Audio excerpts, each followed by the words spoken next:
Wonderful. Why don't we just dive right on in? So welcome everyone. I am Kate Zeitvogel. I am the Director of Customer Success here at Cadre. I am excited to be hosting another town hall for everyone today. I am joined by a cadre of Cadre folk, and I would love to introduce you to them real quickly. We are happy to help answer any and all questions that you might have about Cadre and or about meeting jobs. So without further ado, let me introduce the team that I have present today. We've got Dawn, who is the president of Meeting Jobs. If you are looking for a more permanent position, Meeting Jobs is our sister company and the place to go to for it. Dawn is also a great resource for the pitch portion of conversations as well. She's got some great insights on that. So I'm sure we will be hearing some more of those details in just a bit. We have Bianna Spence, who is one of our customer success associates. We've got Lana Wass, another customer success associate, and we've got Michael Schauman, one of our director of business development here at Cadre. Again, welcome everyone. Thank you for joining us. We are going to just jump right in because I know that you're all curious to know how our clients are using Cadre.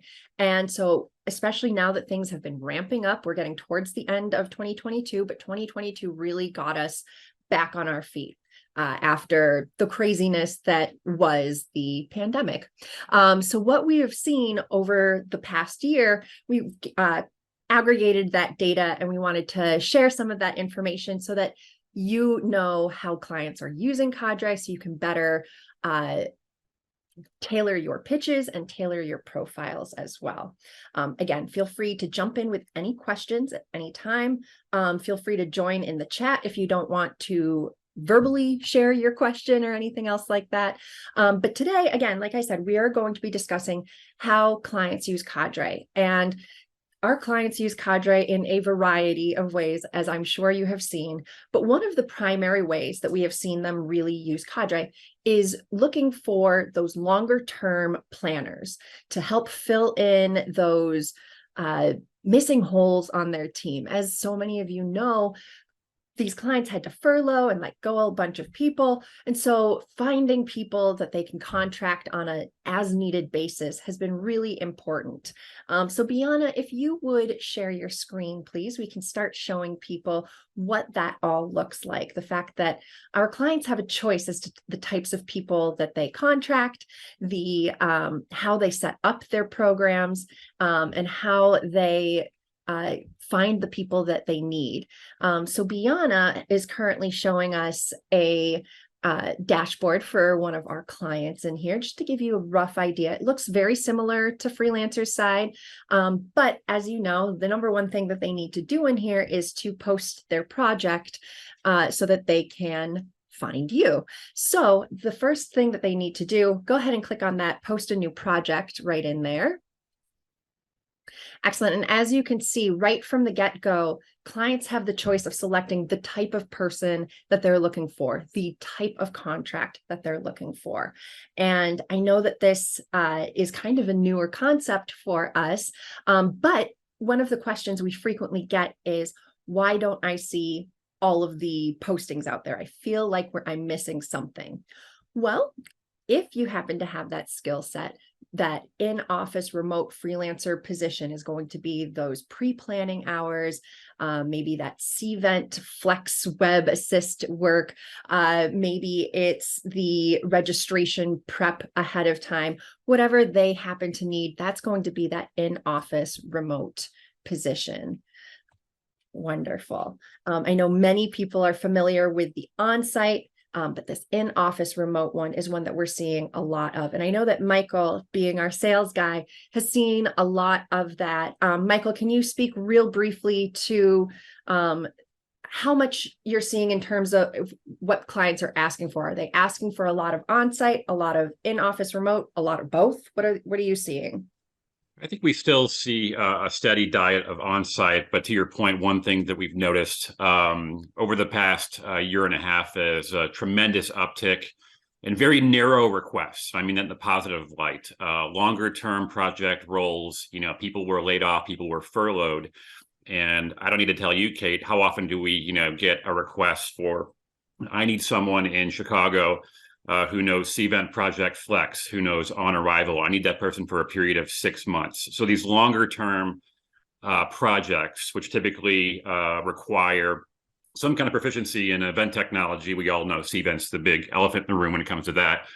That's what we've been seeing, really, a lot more. Whereas I always joke, 10 years ago, I need a meeting planner in New York City. And now it's, I need a meeting planner with 10 years experience in life sciences who speaks Portuguese and knows on arrival. So those more specialized, longer term projects, a lot of companies don't have the budgets to hire back to where they were, and they are looking for the freelance route to help fill those gaps.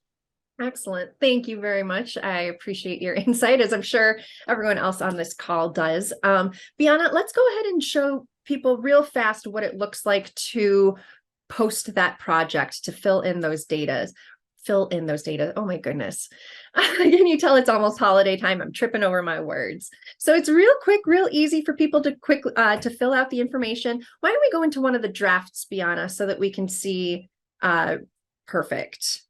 Excellent. So let's take a look at this one in here. So as you can see, clients just put in basic information, where it is, when it is, the type of industry it's going to be in. Are they offering a per diem? Let's go ahead and go to the next page, Bianna. They can specify the type of staff they need, what their budget is, if they're doing a range, or if they've got one of those fixed take it or leave it.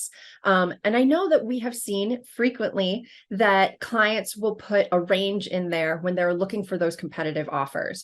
They have a looser budget. They're looking to get, like I said, competitive offers. And so that's what that range is in there for. But one thing to keep in mind is if you are interested, but that budget is not within your day rate range, you can put in whatever day rate you want for that. You are not confined to just that range. The range is just information for you from the client. Excellent. So let's keep on going to the preferences. We can skip on ahead. Perfect. Excellent. So we can see the skills in there. And if you've noticed, some certifications get added in there as well. And we're working with our clients to get them to be more descriptive. I know that that's one piece of information that we have heard from all of you, that they could be a lot more descriptive. And so we're working with them to get there. Baby steps though, right? So let's go on to that next portion of it. This preference area, that's where those event notes get added, any of those dress code comments, accommodations, and that's where they will really enforce whether they're looking for local people or whether they're willing to fly people in, provide them a private room. That's going to be in the accommodations area. And then finally, in policies, this is another really important area. I know that a lot of our clients will come in and have their own policies that they want to use. We have, as you all know, we've got our own standard expense policy in here. But if a client has their own expense policy that they prefer to use, they can add that right in here. And why is that important? That's important because it will supersede Cadre's. And when you view those project details and when you go to make that offer, all of those additional custom policies will be in there for you to view and agree to when you're making that offer. And it's important to keep those in mind because, again, that will supersede Cadre's policy in there. I see that we've got a hand raised. Beth, if you wanted to jump in with your question, go right ahead. Thank you. Going back to the first screen that we were on where it had the on-site freelancers and office remote, is there a particular area on our side, because I know we're looking at the client side, that those boxes are checked, so to speak, that say we are looking for both? Yeah, that is a great question. And it's going to be underneath your skills and expertise area in your profile. It'll be up at the top. You can select both. And as long as it's highlighted in blue, that's the one that you've selected. And again, you can select both. Great question, Beth. Thank you. Awesome. Absolutely. Absolutely. So back to these custom policies. We've mentioned the expense policy, but keep in mind that also a lot of clients out there have their own NDAs, their code of conducts, their social media policies. Some people we've seen have been adding vaccination policies. all of that gets added right in here, and it's on a client by client basis. So again, that's why it's so important to double check and make sure that you're actually reading that fine print, right? And last but not least, to me, this is the most important portion of this site or of this page, is the visibility. And Lana, do you want to talk real briefly about how different clients are using the visibility portion in here, what it means and how they're using it? You're muted, Lana. Time. There's two ways that they can have visibility, private and public. And if they have candidates that they already know and they want to invite those candidates, they'll mark it private. That means when it's posted, it will not go out to everybody. It'll just go to those private individuals as they are invited. Public, on the other side, and is where a project is posted and it goes out to everyone. And that's when you have a chance to decide whether you want to make an offer or not make an offer. So it's either public or it's private. And that's how they can post any kind of event that they have. Excellent. Thank you. And just to reiterate, you were talking about the private, and the way that a lot of clients have been using it is when they already know who they want to contract for it, right? So they're just posting it as private and then inviting their specific freelancer for that particular project, right? So awesome. Great. Beth, bring it on. What's your other question? What is the ratio of private versus public? Like, is it 50%? Is it, how often are we going to see things, and how do we get more invitations to be on the private side? Yeah, that's a great question. I don't have precise numbers in terms of the number of public to private postings. I would say that it's pretty evenly split from what I have seen. Michael, I don't know if you can speak a little bit more to what you have seen in terms of how many have been posted publicly versus privately, if you want to jump in on that. From what I've seen, I'd say pretty 50-50. Yeah, I would go a little bit more on the public side. Okay. Right now, full transparency, what we're seeing is a little bit of a lag in time, which is frustrating for us. Whereas our clients are waiting for budget approval. We have all the information. We have the dates, which happen to be in a week, start time, and we're waiting for budgets. So we're kind of walking a thin line with some of these things. But I would say that as we bring on and convert prospects to clients, I would say it is most impressive for them to select public and then wait 15 minutes and see people sign up. So I would give a slight edge to those being posted publicly. Awesome, cool, thank you. And then as a follow-up question, how do we get those private invitations? I mean, I understand the concept of it, but any tools on the back end for us to be filling out our profile to, or reaching out to clients direct? What do you suggest? I recommend, if you have clients that you've worked with previously, get them in here to do the contracting for you in here. It makes it compliant for them. We take care of all of the administrative stuff for them. So there are a lot of perks for them to be using Cadre in addition to you. That's my biggest suggestion. If you have those clients, bring them in. If they are curious and they need more information, we are happy to help in that regard. I'm sure that Michael would be thrilled to jump on a call with anyone that is interested in joining Cadre. That all said, also, keep plugging away on those public postings. As we keep bringing on those clients and as they keep adding to their team, once they find you, they can quickly add you as a favorite in there, and they can quickly invite you and contract you again in the future. So those would be my top two suggestions for getting those recurring contracts in there. And I see we've got another hand raised. Cindy, go ahead. What's your question? Hi, Cindy from Dallas.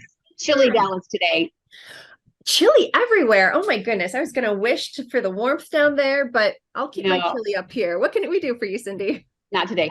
On the same topic about private versus public and how to get moved over to the private invitations. So I had a Cadre assignment last month, a couple of them. One of them went so super well. I was the lead, and I loved the client. I think she loved me. She said she did. Great. And so at the end of the event, when we were going back and forth, I gave her just a quick email and said how much I loved working with you, and if you need any help with this in the future, please keep me in mind. I don't want to go overboard with that. I don't want to hound her, but that's what I try to. We'll see. It's time will tell. I think that that's a great. I think that's just great service in general, right? Doing that follow-up, that additional thank you. So I think that that's wonderful, Cindy. Another thing you can do, if they've contracted you here in Cadre, if you have not gotten that feedback from them, that's another way to just remind them, hey, by the way, I've worked with you. Send me that feedback. I know you said you love me, but let's make it official and show everyone else just how much you love me too. So I think those are some really great ideas as well. So thank you, Cindy. I appreciate that. That's really great. I just wanted to add something to that.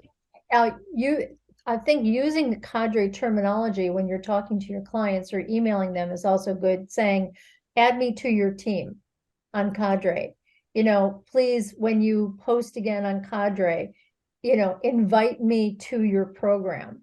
And use that terminology so they see that in the terminology and will ask for you. That's a great suggestion. Absolutely. The easier a transition it is for them, the easier it'll be for them to contract you in the future as well. And again, if they have any questions at any point, we are always happy to be here to assist them. So this is all it really takes to post a project here in Cadre. Those are the three main things that we have seen here in Cadre when posting a project.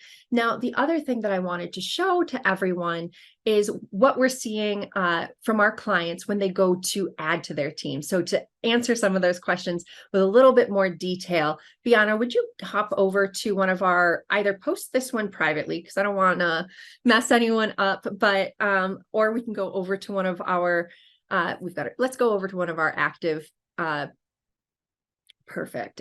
And we'll pop right over there and show everyone what it looks like. Excellent. Excellent. Thank you. Great. So I know that once it's posted, this really is the exciting part, is the seeing of faces, the inviting of people, the filtering and finding and searching and hunting and all of that good stuff. So right when a client posts their project, they have access to our database of freelancers in here. And what we have been seeing is right away, they'll go in here and use those filters to start filtering through and finding those people that are going to be potentially great for their program. So maybe they're looking specifically, this person, they're looking for someone who knows Cvent Flex. So if they go under skills and look up Cvent Flex, under filters there you go. Cindy, did you have another question while we pull this up? Just wanted to double check. No worries. Thank you. Of course. Wanted to give you that chance. So perfect. So let's say they're in here and they're looking for that Cvent Flex web build. They can go perfect. They can now go right in here and start searching and looking for people. And right away, you can see all of these people who have already made an offer on this particular project in here. But if she wanted to, she could go ahead and invite additional people that might be a great fit for this particular one just by clicking on that little blue invite button in there. So why do I bring up these filters? Because it's so important to have all of those skills listed in there. If that's how they're going to be filtering, and that's what we've been seeing, is they've been filtering by skills a lot. Whether it's as specific as Cvent Flex web build or slightly less detailed and it's just Cvent, all of that makes a big difference. I know that Lana was assisting a client recently who was working on staffing a bunch of dinner meetings.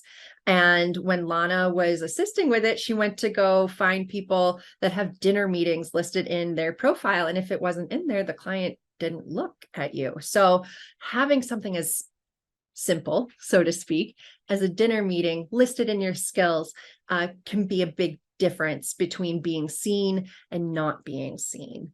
And especially, sorry, go ahead, Lana, please jump in. I was going to say that it's really important to look at the job description so that when you go to do this and that you have the skills that they're looking for, checked. And I know that Dawn's going to talk about pitch, but it's really important to look at the job description. Absolutely. And again, if those blue bubbles are not present in your profile, and if that's what they're specifically looking for, you're not going to show up in those filters. So those are why we're always telling you to make sure that your skills are as up to date as possible. You can have a whole bunch in there. I think we allow you up to 50 or so. So go crazy, be as detailed as possible. But again, that's why it's so incredibly important. The other thing that we are seeing, and Lana can also speak to this, having helped with those dinner meetings, are those pitches. And I know that it's something that we discussed last month. And I think that it's something that we will continue to be discussing over the years, because refining that pitch is so important.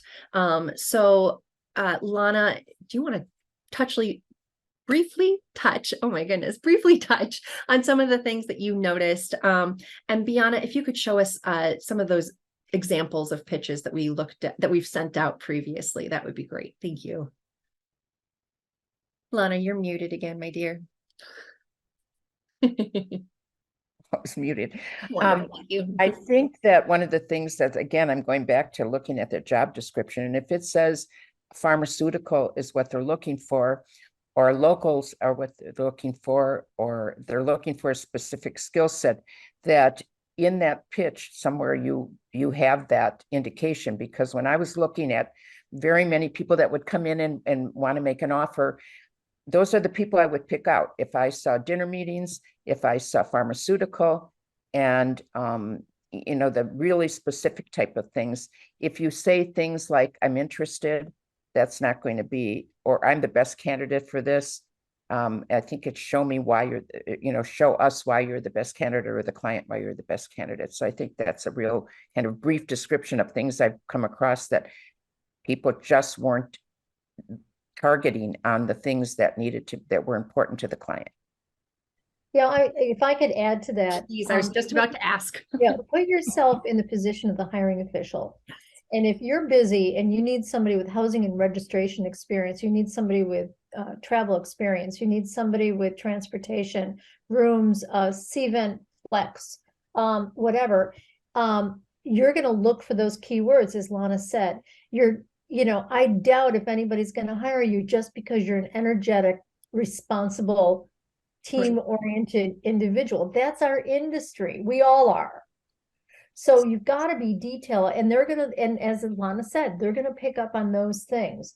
Mm-hmm. Those other things could be hotel experience. If you see that the meeting is I'm just going to pick out Opryland in Nashville, and you've worked the Opryland Hotel in Nashville 10 times, put down, I have worked the Opryland Hotel in Nashville. If anybody's worked that hotel, that's an added plus, because that hotel is huge and hard to get around. So the fact that you know that hotel is good.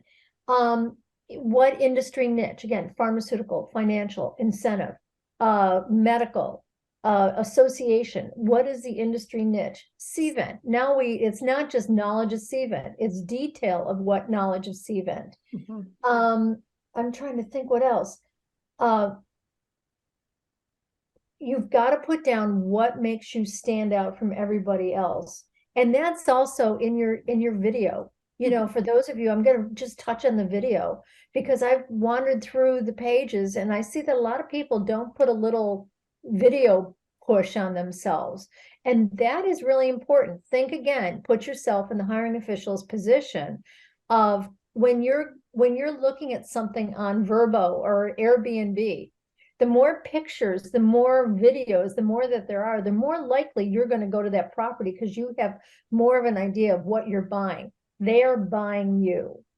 So put in that video. And that's it. I just want to push. It should be, and Lana, tell them about the adding of the words or whatever from our last meeting. I thought that was really exciting. Yeah. We have this thing going at work called You Asked, We Heard. And we heard you ask for more characters to write a pitch. And so we did that. We increased it from 140 to 225 characters, but use them wisely. And this is a great time to be able to take all those details that Dawn is referencing and and put them in there, but so, let the generics go and do the more specifics. And just to jump in for a second, from a client perspective, to what Dawn was saying, in simplest terms, when you're throwing your hat in the ring for an opportunity and you're going to make your pitch, clients very much like it when they've known that you've read the project scope, you've seen a couple of things pop out: registration and housing, CVent, technology industry experience. Add those to your pitch. Once they see that you've read and understand this, and you really are a true unicorn fit for this, they're going to go with you more times than not.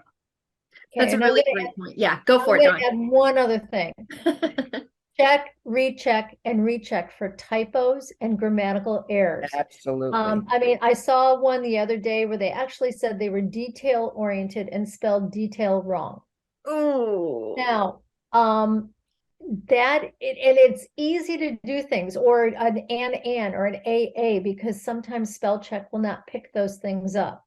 So make sure, because this is an industry where we are detail oriented, and if your pitch is with typos and with errors, they're going to say next. And I see it with resumes every day. So that's my soapbox. That's a great point. We have seen clients skip over people because of a typo in there, and something as silly as detailed oriented, and they misspelled detail is a pretty ridiculous one. But when you have 20 or 30 or 40 offers in there, every little thing can make that much of a difference. Awesome. I would love to open it up to questions at this point. Beth, I know that you've had your hand raised, and I see a question in the chat there. So that's wonderful, but please join in, throw those questions out there. Beth, let's get started with you. Thank you. I just wanted to ask, as far as keyword searches, we talked about under the skills and experience. Does that also go to our reviews?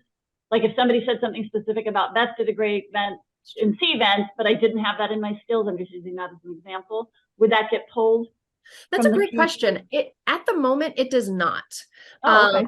Yeah. So if you receive that review that Beth did a phenomenal job as our CVent expert for the X, Y, and Z Expo, that will not pull in that search. It's just in your profile in terms of in that expertise, that skills and expertise area. That's where that gets pulled from. Okay. Yeah. Thank you. Yeah, sure. Absolutely. I have a question. Sure. I received a text the other day from a freelancer, and she said that because she had been assigned to a 2-day project, she wasn't able to apply to a long-term project that fell over those dates. And I wasn't sure what the answer was. I told her to go to support, which was great. It's supported Hire Cadre. Everybody used that. But is there a workaround with that, or was she just not filling it out right? It might be user error. And I say that because you should be able to make an offer on as many projects as you want. Even though you've been contracted on another. If you've been contracted on another, you will not be able to make an offer on an on-site project that overlaps with those dates, but you should be able to accept as many in-office remote projects as you feel you can responsibly handle. And they should allow you to work over an on-site date. So let me double check on that, because you should be able to do that. It may just have been a glitch in the system, may have been user error. I'm not 100% sure. But for example, if you were contracted to work remotely November 14th through the end of the year, and you also are going to go on site for December 7th and go on site for December 14th, you should be able to do all of that within Cadre and take on another remote project if you wanted to as well, as long as the timing works out for you and your client. So I'll look into that. Excellent. What other questions do we have out there, everyone? I saw a question about the new to Cadre designation in the profiles there. Bianna, would you do me a favor, share your screen again and pull up the freelancer? We'll go into the client profile, but we'll look at the freelancers that are in the profile there, if you would, please.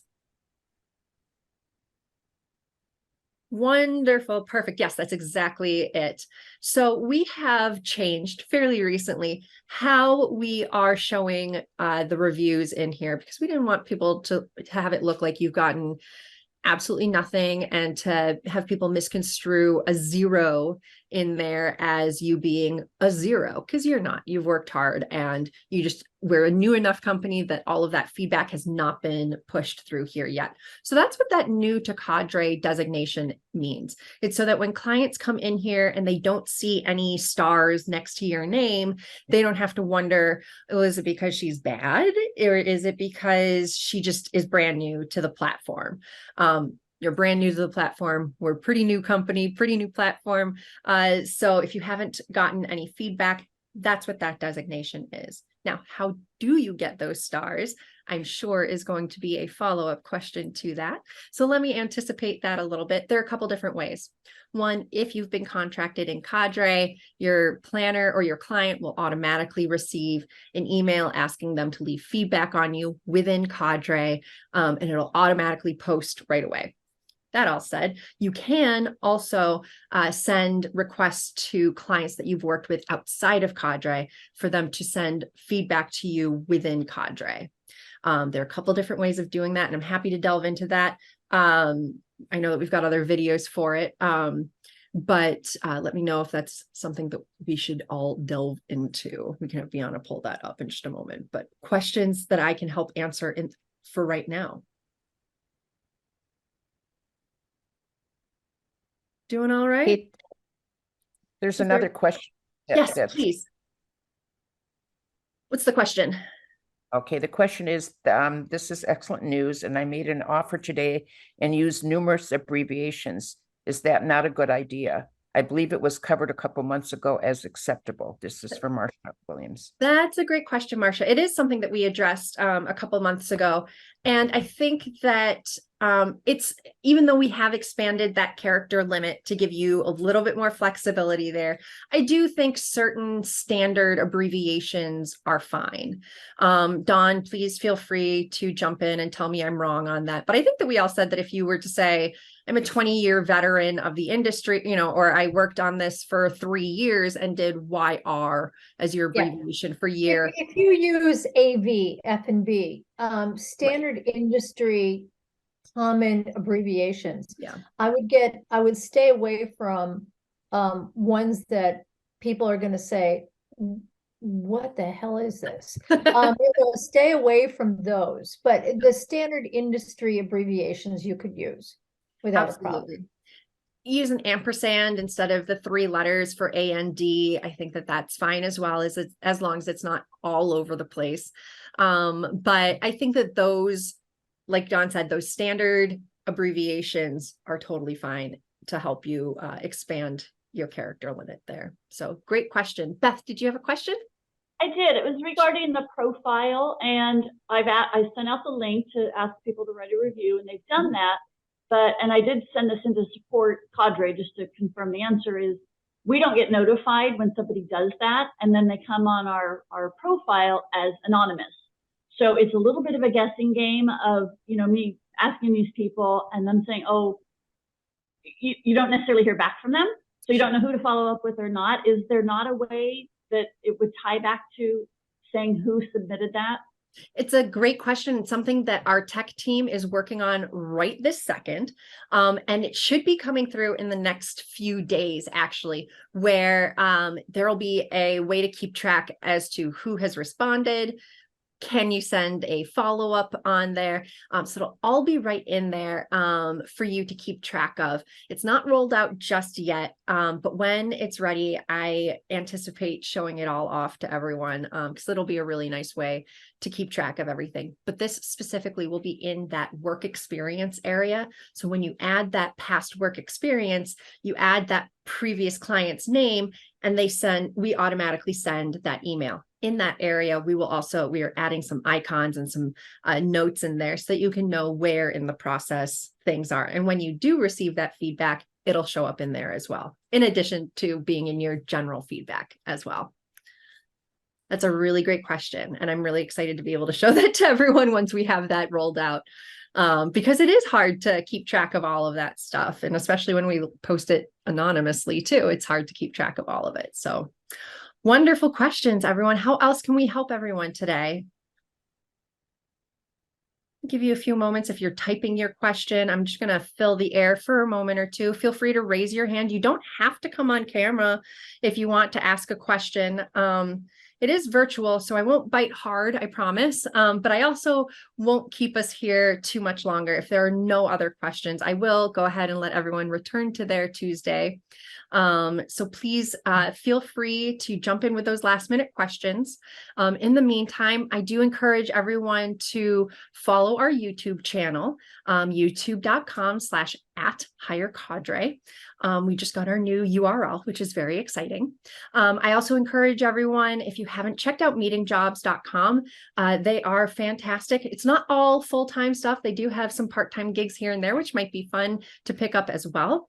I also encourage everyone to bookmark our knowledge base, our FAQ section. A lot of the questions that we get, we then turn right around and add it into that knowledge base so that if you have that question, someone else probably does too, so you can find it right in there. So go ahead and bookmark those. Last but not least, I'm going to mention that we've got a town hall next month, so please feel free to join us for that. And if you have suggestions for topics for future town halls, we are all ears. We'll be planning 2023 pretty soon. We're really looking forward to all of that.